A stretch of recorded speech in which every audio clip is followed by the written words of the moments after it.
Hello, welcome to Reloading 101. We're going to discuss the very basics of reloading. This first part, we're just going to go over the items that you're going to need. First thing you're going to need is a reloading press. As you can see here, this is just a standard single stage RBS press. There are multiple options out there for you.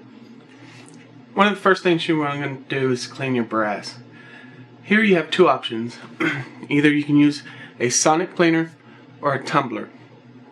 Either way you go, they're great options. For the first time user, I would recommend tumbler. It's easier. It tends to polish your brass a lot more, where the sonic cleaner will actually clean the inside, and if you remove the primers, it will clean the primer pockets.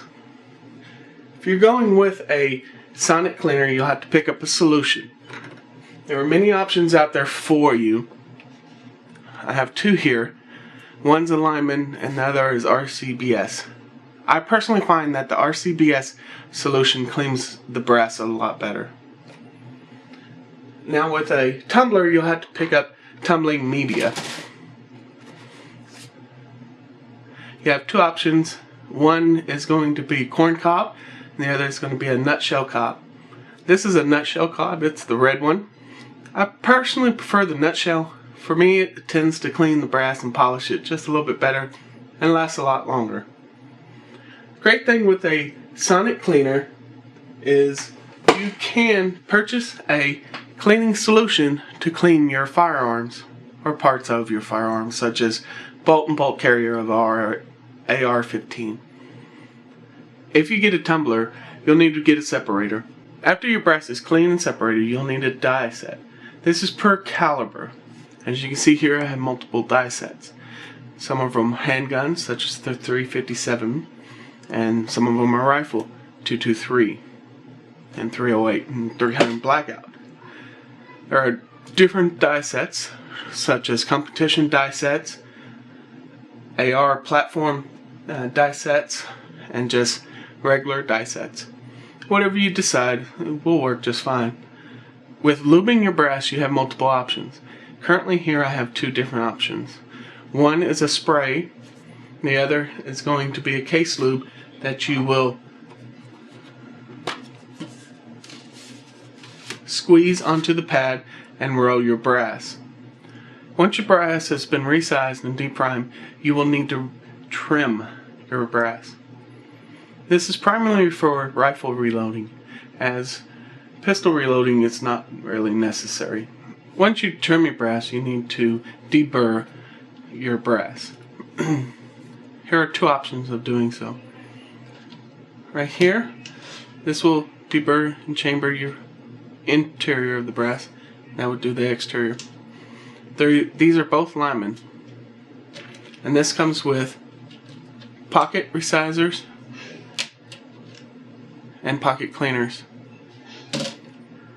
A great set. The downside on this one is it tends to hurt your hands after you've done a couple pieces of brass. So I purchased these with the nice handle and made life a lot easier for me. With new rifle brass, you will need to deburr the pocket primer hole. And these are great tools to do so. Again, this is RCBS and this is the Lyman. I personally prefer the Lyman over the RCBS. Tends to fit the brass neck a little bit better, and I like the fact that this tip will go into the pocket hole, where the RCBS does not have a tip, so it can fumble around and not line up correctly sometimes. After your brass has been trimmed and deburred, you'll need to prime your brass, and you can use a universal hand priming tool such as the RCBS one here.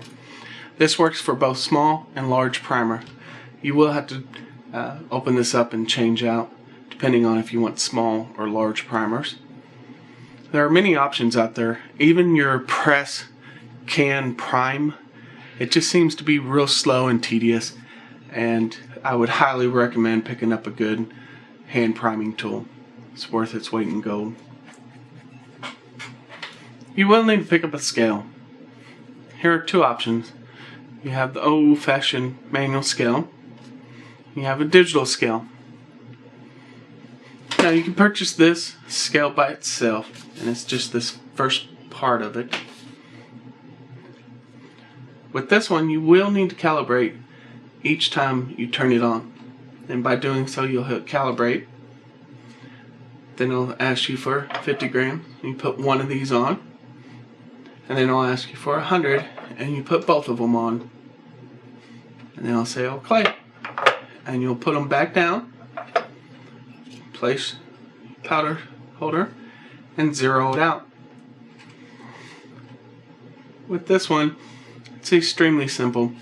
Put your powder charge in there, move it to 10, 20, 30, 40, and you fine tune by moving this over.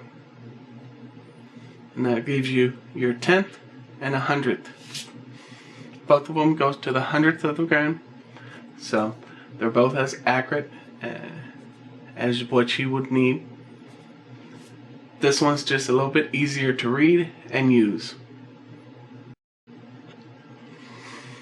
Now you'll need a powder charger. I have 3 different powder chargers here. These 2 are both gravity fed. You put your powder in here and it pours down to a allocated space here. It'll drop down into your brass. Same with this one. This one's considerably cheaper, but it is much more difficult to lock in a charge and change it from one load to another. You must loosen this nut, and then you may loosen this portion that changes the space of how much you're going to drop per charge, and tighten it back up once you're satisfied. I did add this bevel, and it increased its accuracy because again they're both gravity, so the more you have in here, the higher the pressure is to push down. So in doing so, once you've lowered your powder, the charge itself is lighter. So by adding this bevel, the pressure of which pushing down up to this bevel is the same. So as long as you keep your powder full past this bevel, your charge will be as accurate as anyone on the market. This one's extremely accurate, but it's mainly for pistol and small caliber and small rifle calibers. It does not fare well with long grain powders, where I've had no issues with this one.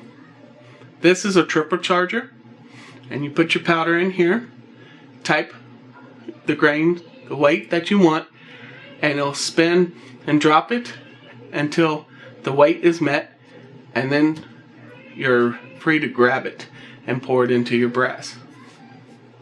A good thing to pick up is 2 simple funnels. This one you can pick up anywhere, a hardware store, at your grocery store. And mainly what I use this for is to transfer the powder into the container,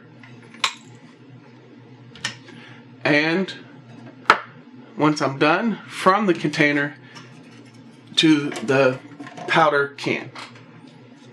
Whereas this one you can pick up with all your other reloading supplies.